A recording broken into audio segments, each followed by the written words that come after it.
Hello and welcome to episode 103 of Jung at Harp. Today we're going to talk about in the midst of transformation. I am here with Oops, I just remembered something. Hello. I'm going to start that again. Whoops. Okay, here we go. I'm starting this again. Hello and welcome to episode 103 of Jung at Harp. Today we're going to talk, our subject is in the midst of transformation. This is a conversation about transformation. It's a conversation about creativity, and it's also in the realm of unlocking the golden cage. And we'll talk a little bit more about that in a minute.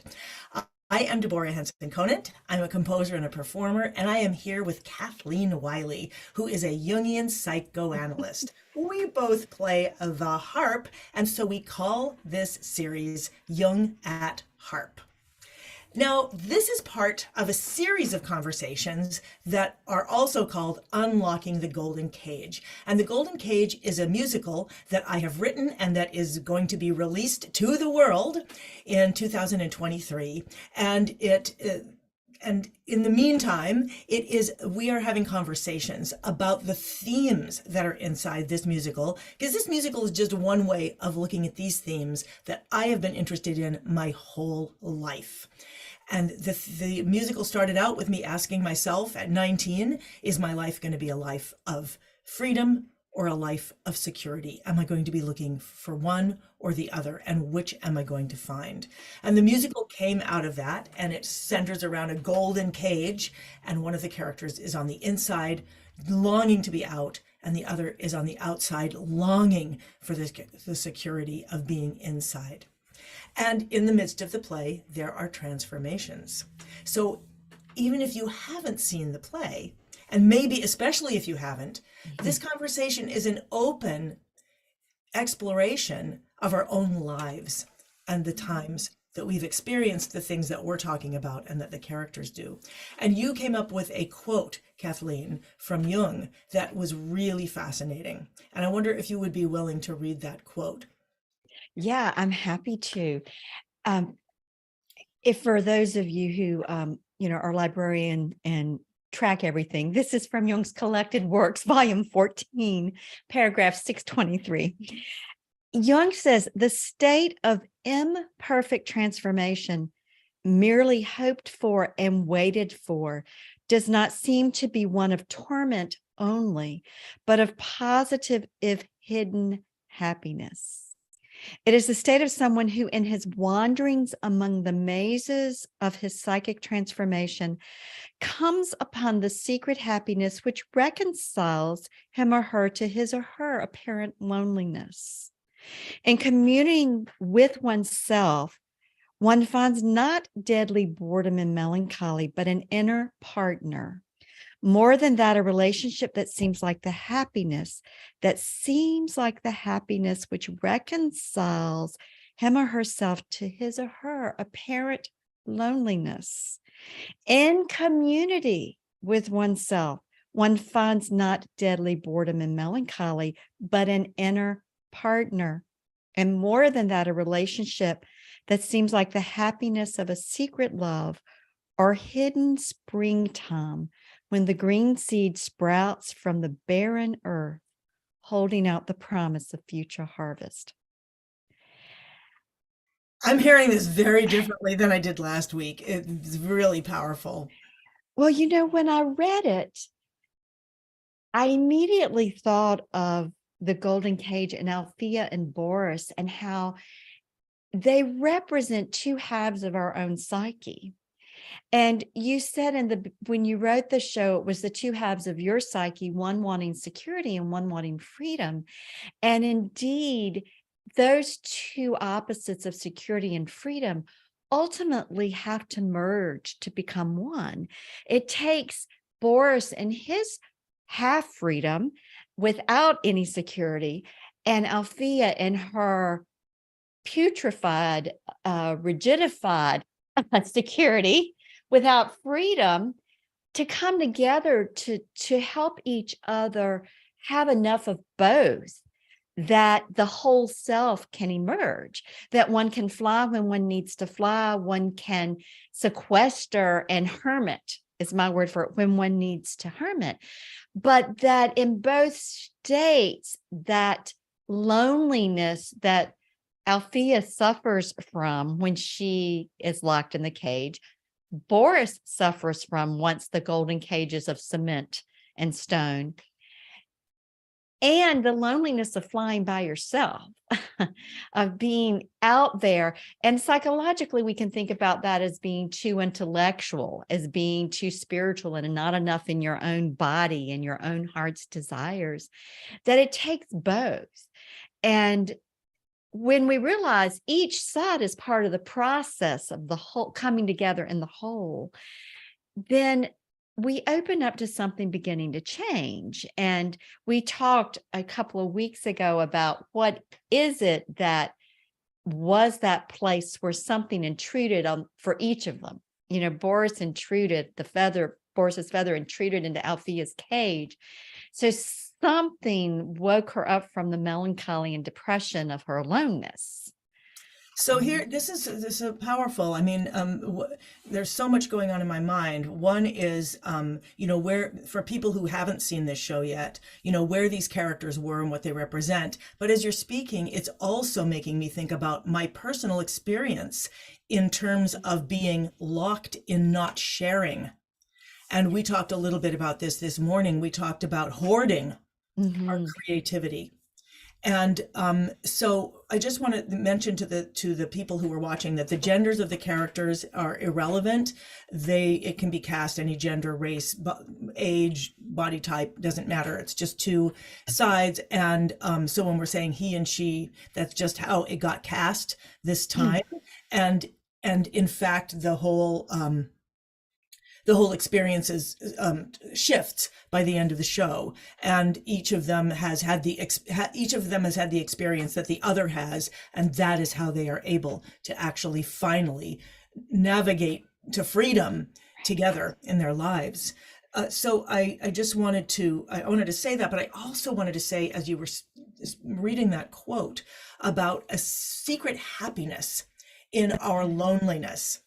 And it's interesting because for so many years, this piece was a secret piece of mine. And I claimed that it wasn't a secret piece. And I'm sure that many people have this experience. There's something that you love that's beautiful, an expression of yourself, whether it's something that you have literally created or something that you love, and therefore it is an expression of yourself, and that we don't share in ways that are actually would allow the world to come in and join us in that.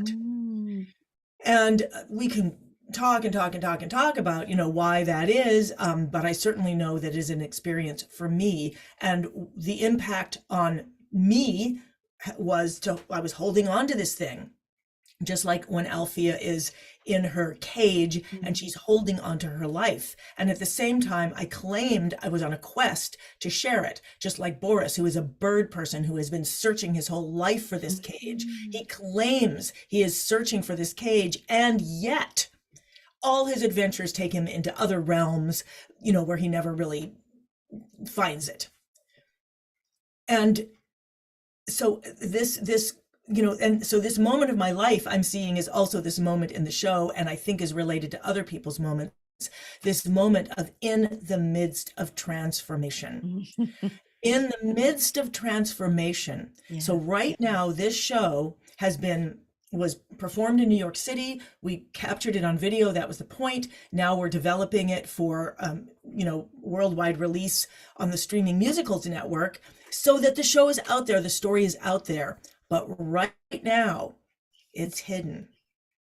In fact, I just want to say everyone should go to goldencagemusical.com, because you can get on the first to know list and get backstage and see some of the videos and stuff. And you can also see a concert version of it in New York City on November 30th. This is 2022. So go there, goldencagemusical.com. So we're in the midst of that transformation, and there is a joy of still experiencing it in its perfection as it exists in my mind versus its imperfection as it actually connects to the world.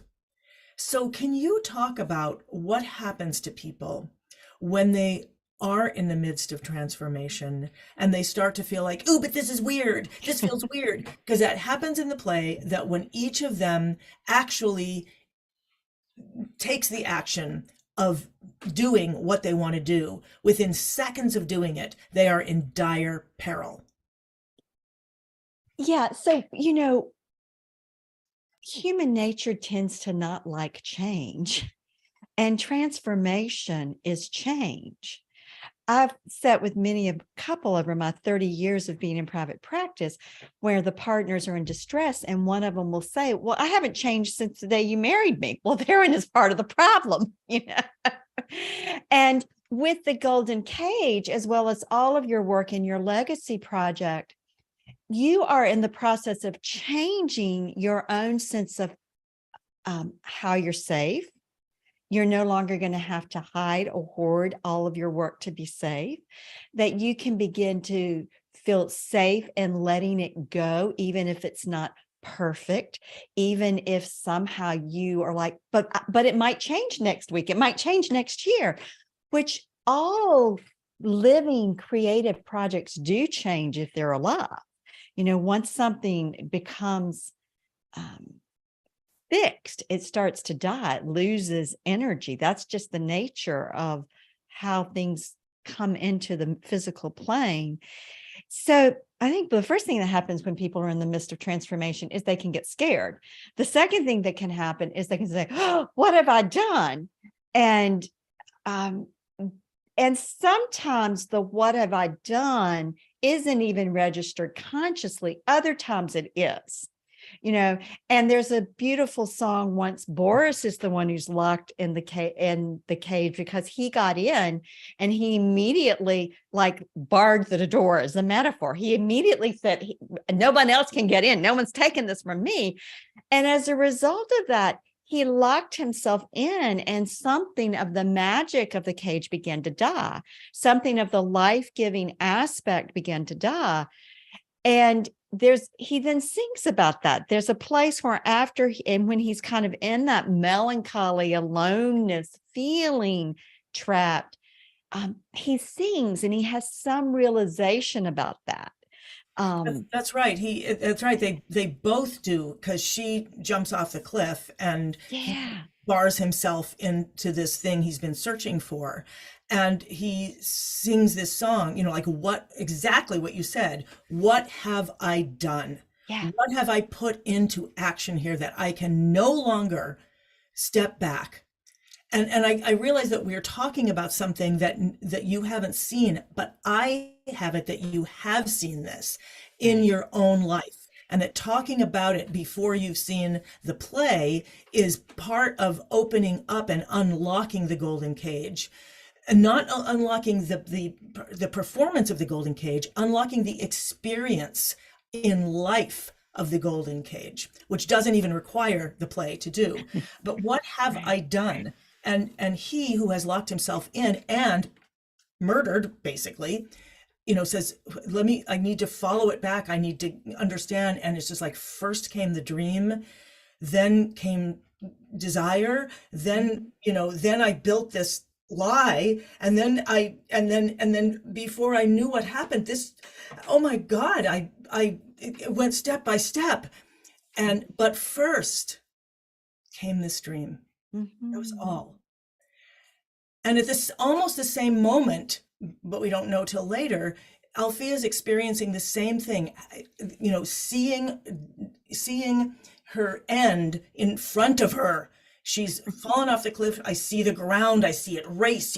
How I was a fool. How could I leap? How could I ever have believed? How could I leave it all behind? And now it's gone, gone, gone. And it doesn't happen at exactly the same moment in the play, but you realize later that they are both realizing it is gone. That dream that I had is gone. What they don't realize is they are in the midst of transformation.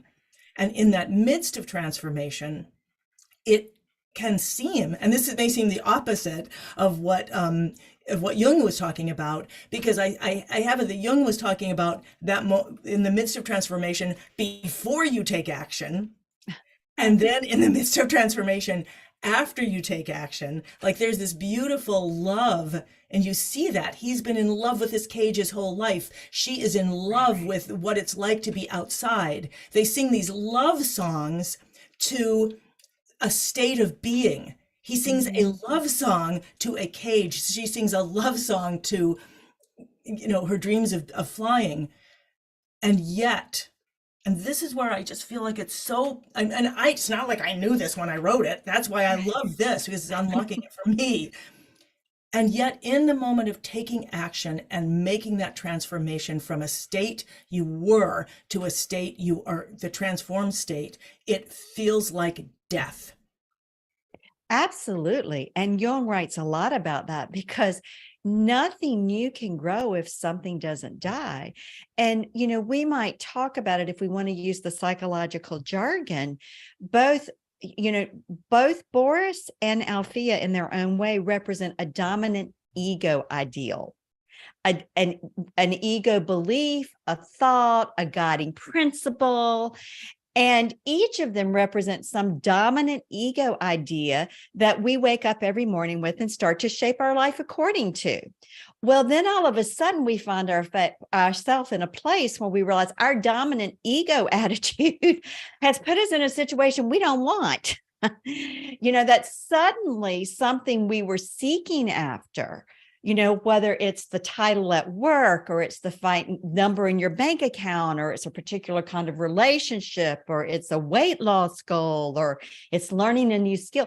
We find all of a sudden that this thing that our ego thought was the end all and be all, it became the God with a little g, all of a sudden now feels like the daemon that is possessing us, and we can't get free. We can't access any other parts of ourselves. And we see how that happened in Boris's quest for the golden cage, and in Althea, who starts out already having it, but experiencing it as cement in prison. Well, then we have this moment where it seems as each is going to get what they wanted, and they do for about a nanosecond. Maybe a little longer than a nanosecond, maybe a minute or two. And Althea experiences this great delight of flying after she falls down the cliff and gets a few bruises. And Boris, after the delight of the moment of love and oneness with the cage, all of a sudden begins to feel trapped by it. So the other reality is that for transformation, if we're going to keep growing and evolving to live our fullness, to embody our true essence, then we undergo a series of ego deaths repeatedly. And that's part of the imperfect transformation, is that I can be in this moment of imperfect transformation, like Boris with that moment of love when he steps into the cage, Althea after she actually experiences flying, and feel connected to myself, feel connected to all of life, and have happiness. And then we realize we still need the other side. Althea returns to the cage. She returns to Boris, and he comes out to join with her. So it is this ongoing series of deaths. It's not just we go through it one time. Yeah, and it's interesting because, this play took many years to complete and reveal itself. And part of that was because I was refusing to acknowledge the truth that you just said about transformation. Well, what I heard, one of the things I heard, which is, when I first was writing the play, I was like, well, yes, of course. And I was just writing it from her standpoint. It was just like, this is it. I'm in a cage. I got to get out. I got to figure it out myself. And I know there's this other character here, but that he has nothing to do with it. This is me. And any time that the possibility from some, a coach or somebody would be like, well, what are they? What about their relationship? And I'd be like, nope, has nothing to do with it. She figures it all out. And for both of them, and understanding that this is, you can look at this play as if it's two different people, you can look at it as two different genders or the same, or you can look at it as this two sides of a single person. And that's how it started. It started literally called A and B, then it Yes. became Alpha and Beta, and then it became Althea and Boris. And what I'm hearing you say is that we cannot transform. Sorry, I'm just liking, duh, that's what nature says. Nature says if you just clone, you're just going to get the same thing. But the whole idea of of two people actually, or two beings actually creating a new, is that there's something transformed in the new one. Right. Yeah, it's one of what Jung talked about. I mean, other philosophers and psychologists may speak of it differently, but Jung talked about the transcendent function, where when we can consciously hold the tension of the opposites and they meet, a uniting third emerges. And we see that happen in the golden cage. And that we need these other parts of ourself. One-sidedness, Jung's very clear, one-sidedness is the cause of all neurosis. So all of the places we keep ourselves blocked, we stumble, where we suffer emotionally, those neurotic places are because we get one-sided.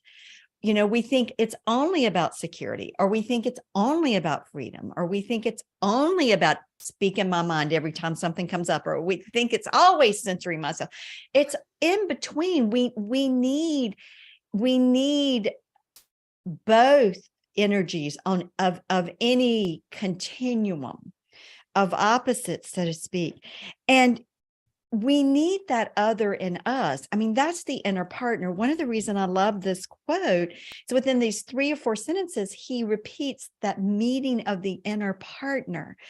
And, artists often talk about this as the muse, having the inner, but it's not just the muse for what we think of as artistic creative projects. It is that creative life-giving energy for our entire life, so that cooking dinner in the kitchen becomes an experience of oneness with myself, or having this conversation with you.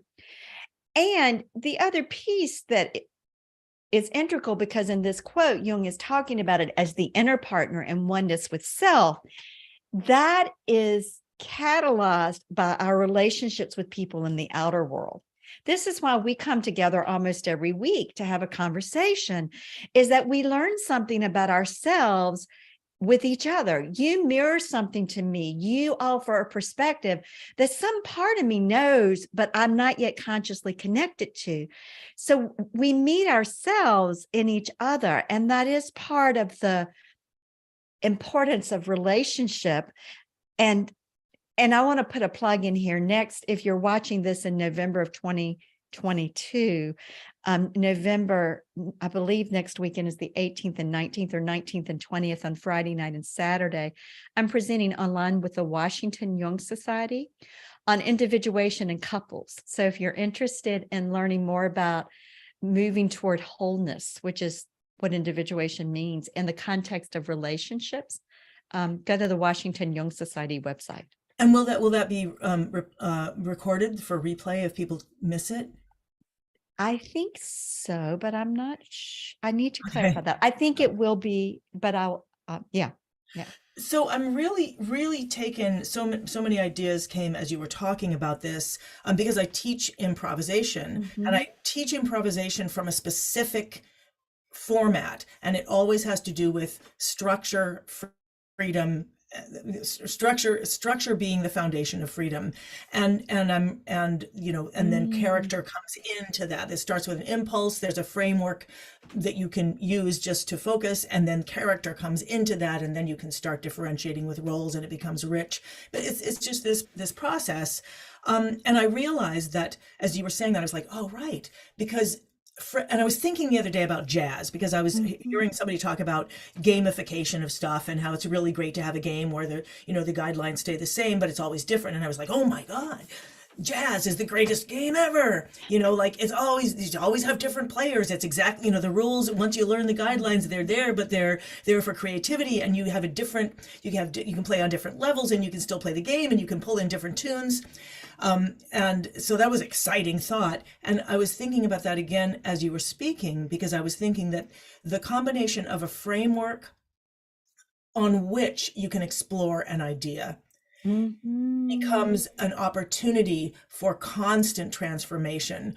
The framework works on the idea works on the framework, versus, for example, a classical piece of music that one is trying to learn to play perfectly, which is often where people, especially, well, my academy right now is just for harp players, and many people who take music lessons are get this idea in the beginning that playing music is all about, you learn to do a certain thing in a certain way and then you execute it perfectly.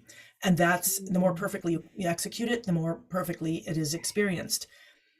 And yet, and I know that there's a whole transformation that can happen there, but for me, the idea of a framework and an idea, and what new, once you have that framework, each day is new, each time you come to the tune is new, and then it responds to how you've developed, whether you have greater technical ability or your technical ability is shifting. It's, you still have the possibility for being creative. I feel like I'm kind of going off on a tangent here. Could you come back to, you said, if we go into the psychological jargon, for a minute, and I was like, yes, let's go into the psychological. Could you go back? Let's go back there. And we're talking about, in the psychological jargon, you were talking about these ego something or another's. Dominant ego Okay. attitudes. All right, so dominant ego attitudes. So let's see if we can pull this all together. This will be a game here. I just brought out the idea of a framework and an idea, and also we were talking about how transformation probably requires two things interacting somehow in a new way, Mhm. where different parts of them are unlocked or opened. And we're talking about it within the context of a piece of a musical, and this quote that is all about, and it all comes down to in the midst of transformation. Mhm. So, balls in your court. What can you do with that? Yeah, so I think that the framework has to be from a psychological perspective, is the reality that there's far more to any of us than our ego attitude, that our ego is not in charge. And you know what? I just realized my computer is not plugged in and it says low battery. So I'm going to grab All right, power I'll be happy cord. to I'm talk. so sorry. While you're doing, yeah, no worries. While you're doing that, I'm just going to say that this is where this is called In the Midst of Transformation, and it's Jung at Harp number 103. And we're also exploring this idea, this quote from Jung, in the midst of another project, which is called Unlocking the Golden Cage, which is looking at all the themes of a musical that I've written before that musical is even available for people to see, to explore like where they fit in life. And that's what we're doing right now. Yeah. So, this is live. That's why you get the analyst showed up without her power cord for the computer. So there's got to be a framework. And so in Jungian psychology, the framework is Jung's model of the psyche, which is we have our conscious self with our persona, the roles we play, the faces we put out to the world. We have our ego, our sense of self. Then we have the unconscious, the unknown aspects of ourself that are automatic and non-rational.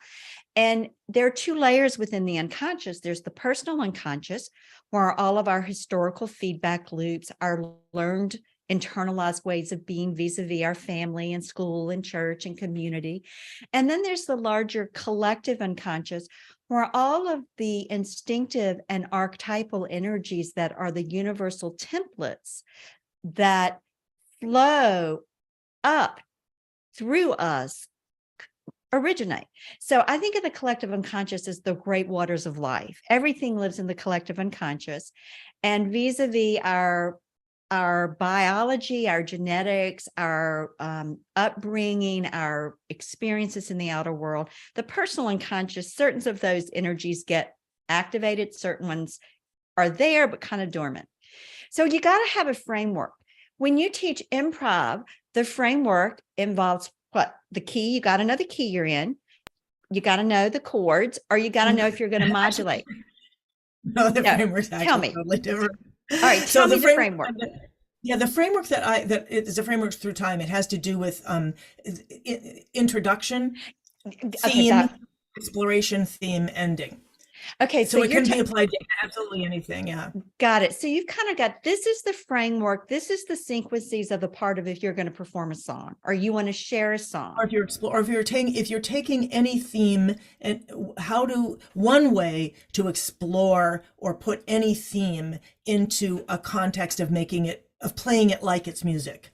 Okay, so let me, introduction, then the melody, then exploration, then the melody, and then kind of an ending. That's right. And so just to say, it would be like inducing people, or not inducing, induction, bringing people from silence into the world of music, introducing a theme that they can recognize. It can be a melody. It can be something where people know this is what we're exploring. Mm-hmm. An exploration, which can be anything that's kind of related, and then back to the known thing at the end, Mm-hmm. which always gives a feeling of like understanding it in a new way. You're introduced to something, you go through a little adventure, and then you come back and you have a new feeling of it, and then you're dropped lightly out and back into your life. So then if we have that framework, then give me an example of an idea.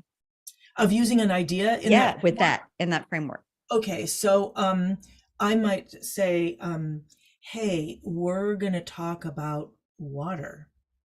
Mm-hmm. I love to drink water.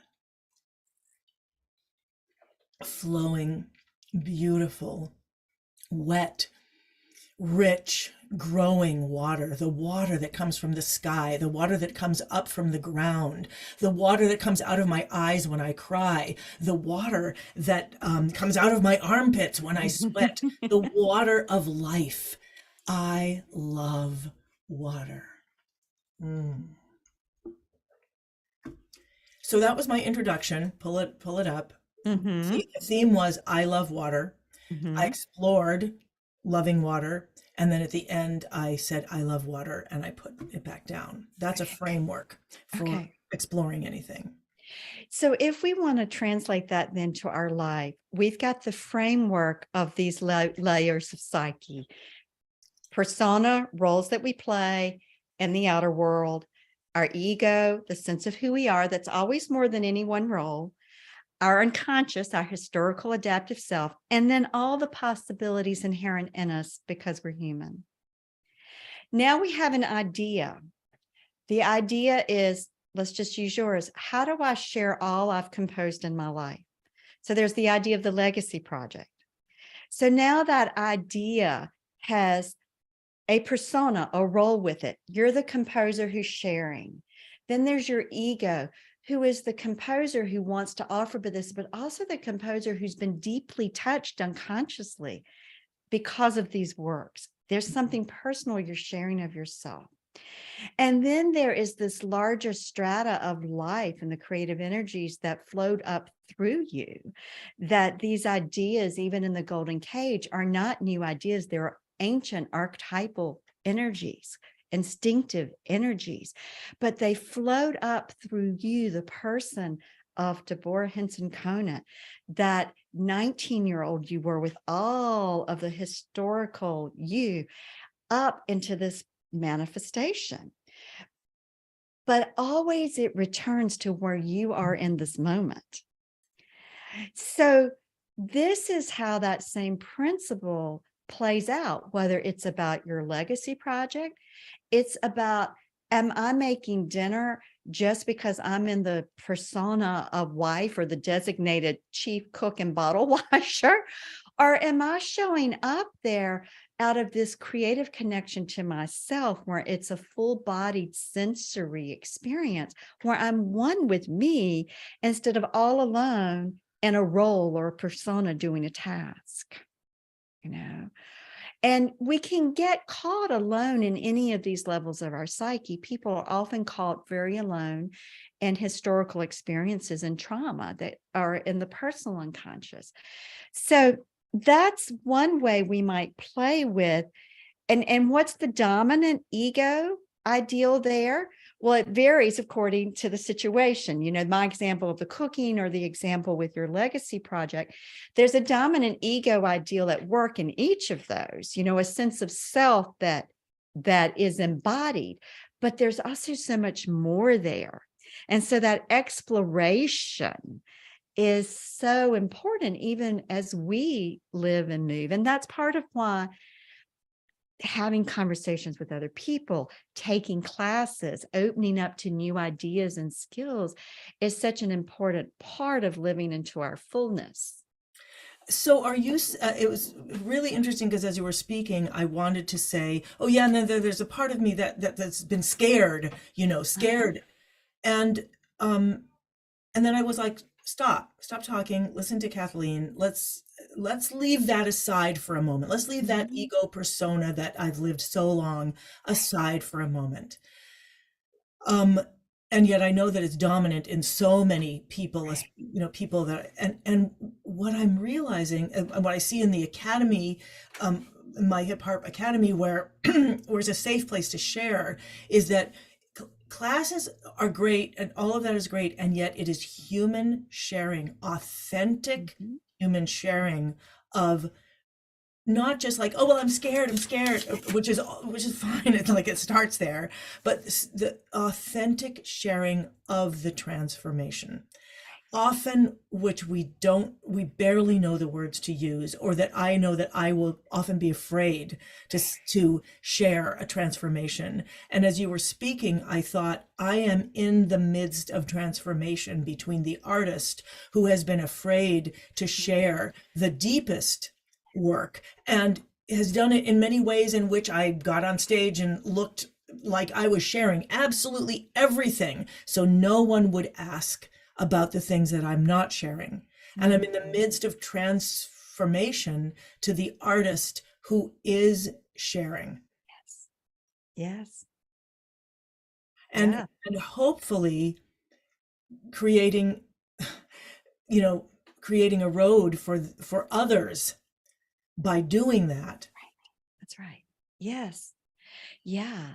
I mean, we need each other. And when you share and you talk about your hiding and where you're scared, then that resonates and it helps everyone who's listening, including me, know, okay, yeah, it's normal to feel scared.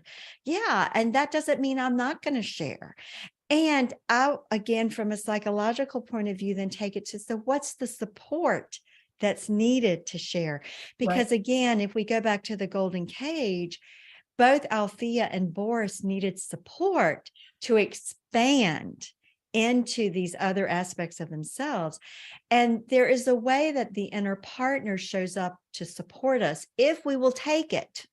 Right. And And it's funny because I know that neither of them in the play sees the other one like that. It's not like, oh I know. boy, here's the thing that's going to help me find what I really need to know. That's right. And we often, when things come up in our psyche from the unconscious that are just what's needed, we often feel threatened by it because it means transformation. It disrupts the status quo. It challenges the dominant ego ideal. And you gave us a beautiful example as you were just sharing, because my fantasy was you kind of started to say, I've always been afraid to share. And then you kind of caught yourself. And it's like you set aside that persona. And that's part of what it takes. The ego has to start to say, oh, this persona of I'm always afraid to share. I'm going to set that aside. I'm going to take that piece of clothing off. I'm going to set that cloak aside. And I'm going to try on the garment of I'm someone who's appropriately anxious and excited when I share. Yeah. I'm just thinking that it's my birthday today, and that no better gift could be given than that new persona, a new persona to step into, that is a persona that shares. and a persona that shares, that is rooted deeply in your essence, that's not a product of the ego, Mm. but that is rooted in your soul, and that deep, deep center in you that knows this was what you were born to do. You were born to create musically and artistically, and to share that as a means of other people knowing themselves. And that gift of persona rooted in essence, that's the ultimate transformation. Well, it's so beautiful. And what I'm realizing as you say that is that what you're doing is, it reminds me of what my mother used to do when I was a little kid. Was, do you see the cow? Do you see the cow? Do you see the cow?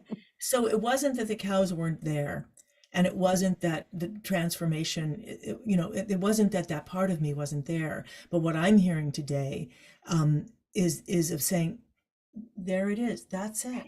That's the thing. That's, it may not look, like what you think, but look at that. That's the thing. Yeah, yeah, yeah, So wow, thank you, Kathleen, and thank you so yeah, much for this beautiful subject yeah, in the midst of transformation. I feel like we could talk about it for 5 years and never explore what all is in the midst of transformation. And perhaps yeah, we get to do that. yeah. And I want to say, and happy birthday. That is the ultimate transformation, isn't it? Birth. And we're Yeah, talking yeah. about here on your birthday, we're talking about being reborn in a different way. So, yeah, beautiful. Interesting. Okay, that's a whole all right, we'll look at that. Uh, b- uh, Wow, okay, transformation, rebirth. All Transformation right. is rebirth. Yeah. Yeah. Whoa, that's a deep subject. We will Okay. put that on our list. Kathleen, thank you so much. And to everyone who's listening as we speak, and to everyone who's listening afterwards, thank you so much for being part of this conversation. It is the conversation that is the transformation. Thank you. And I will see you, Kathleen, next week, and Okay. hopefully all of you. Bye-bye. Bye. Now wait. Ah, yes. How do I do this?